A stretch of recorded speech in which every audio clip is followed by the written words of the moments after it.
In the year 642 AD, on the plains of western Iran, two mighty armies faced each other in what would become one of history's most decisive battles. The Arab Muslims called it al-Futuh, the victory of victories. The Persians would remember it as the day their 400-year-old empire began its final collapse. This single battle didn't just change the fate of two armies, it reshaped the entire Middle East for centuries to come. For over 4 centuries, the Sassanian Empire had stood as one of the world's superpowers, rivaling Rome and Byzantium. Its magnificent palaces, advanced administration, and powerful armies seemed invincible.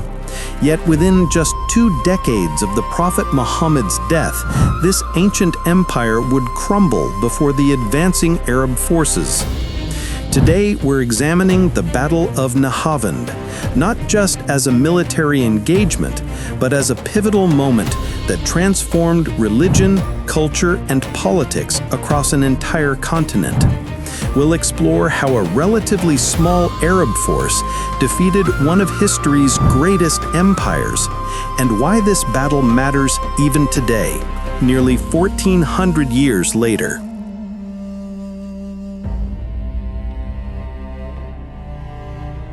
To understand Nahavand, we need to first understand how we got here.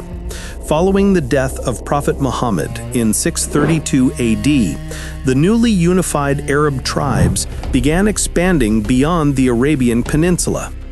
Under the leadership of the second caliph, Umar ibn al-Khattab, they had already achieved stunning victories.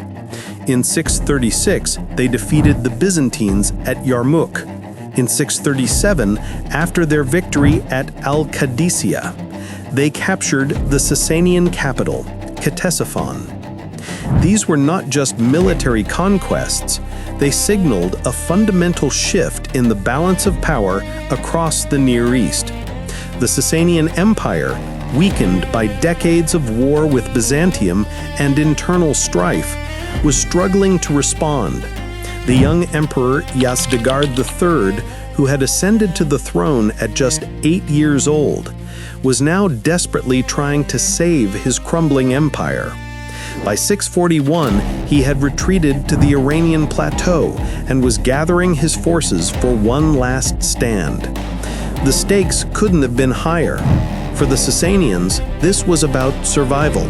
For the Arabs, it was about securing their conquests and opening the path to the Iranian heartland. Both sides understood that this battle would determine the fate of Persia itself.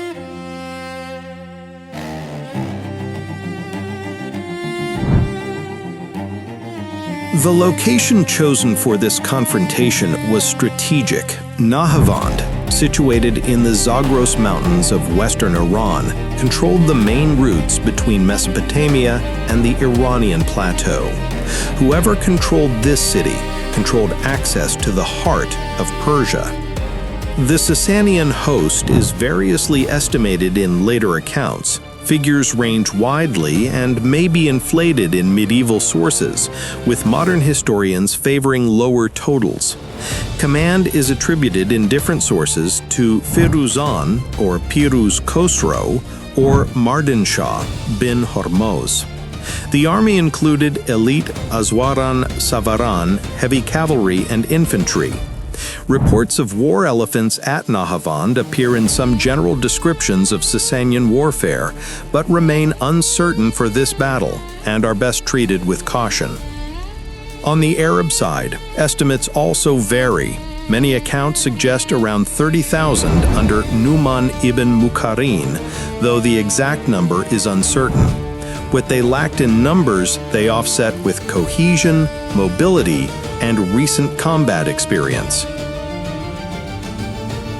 The exact details of the battle vary between sources, but the general sequence of events paints a remarkable picture of military strategy and determination. The Sassanians had fortified their position near Nahavand, using the mountainous terrain to their advantage. They had learned from previous defeats and weren't eager to face the Arabs in open combat. For several days, neither army made a move. The Sassanians remained in their fortified positions while the Arabs camped on the plains below. This standoff couldn't last forever. Supplies were limited and winter was approaching. Then, according to early Islamic narratives, Numan employed a stratagem. He ordered an apparent controlled withdrawal to draw the Sassanian forces off their fortified ground. Details differ across accounts, but the maneuver created the impression of retreat and applied psychological pressure that tempted the Sassanian commanders to give chase. The Sassanian commanders, seeing what appeared to be a fleeing enemy, couldn't resist the opportunity.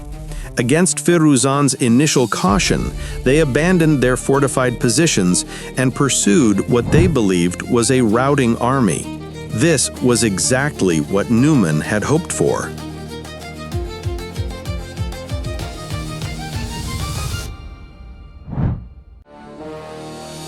As the Sassanian forces advanced onto the open plain, the Arab forces suddenly wheeled around and attacked. The battle that followed was fierce and prolonged, lasting from morning until late afternoon. Both sides fought with incredible determination, understanding the historical significance of this moment. The turning point came when Numan, leading a cavalry charge, was struck down. Rather than breaking, the Arab line held. In most reports, Hudayfa ibn al-Yaman assumed command. Other accounts name Numan's brother, Nuaym. The counterattack on open ground shattered the extended Sassanian line. The Sassanian line, extended and exhausted from their pursuit, began to buckle. When Firuzan fell in combat, the organized retreat turned into a rout. Thousands of Persian soldiers fled toward the mountains, pursued by Arab cavalry. The pride of the Sassanian military had been shattered. The immediate aftermath of Nahavand was catastrophic for the Sassanian Empire. With the field army broken, resistance became regional and fragmented. Progress into the plateau unfolded over several years. Isfahan submitted by 642 to 644, Qom saw initial incursions around 644, and Ray fell decisively by 651, reflecting a sustained campaign rather than an instant collapse. Yazdegerd III fled eastward, spending the last decade of his life as a fugitive emperor, moving from province to province in search of support. He was killed near Merv in 651, according to widely repeated accounts by a local miller, an ignominious end for the last Shah of the Sassanian dynasty. But the consequences went far beyond military conquest. The Battle of Nahavand marked the beginning of one of history's most significant cultural transformations. Over the following centuries, Persia would undergo a gradual but profound conversion to Islam, though it would maintain its distinct cultural identity. The Persian language survived, enriched with Arabic vocabulary. Persian administrative expertise would become essential to the growing Islamic caliphate. Persian scholars, poets, and scientists would contribute immeasurably to the Islamic Golden Age.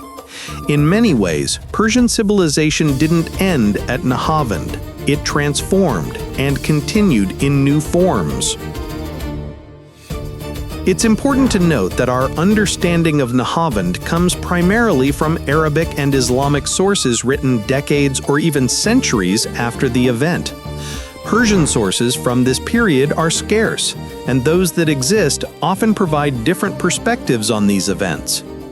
Modern historians continue to debate various aspects of the battle, the exact numbers involved, the specific tactics employed, even the precise date. What's undeniable is its historical significance. Nahavand represents one of those rare moments in history where the fate of entire civilizations hung on the balance of a single day's fighting. The Battle of Nahavand isn't just ancient history. Its effects ripple through to our modern world. The cultural synthesis that followed the Islamic conquest of Persia gave us algebra, advanced astronomy, medical breakthroughs, and some of the world's greatest poetry. The Persianate culture that emerged influenced regions from India to the Balkans. Understanding Nahavand helps us comprehend how civilizations interact, adapt, and transform. It shows us that military conquest doesn't necessarily mean cultural extinction. The Persians, though defeated militarily, would profoundly shape Islamic civilization, just as Islamic civilization would transform Persian culture. The Battle of Nahavand stands as one of history's true turning points, a single day that redirected the course of human civilization. It marked the end of the ancient world's last great empire and the beginning of a new era in Middle Eastern history.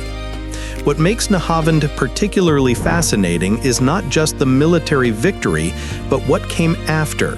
The fusion of Arab and Persian cultures would create a golden age of science, art, and philosophy that would enlighten the world for centuries.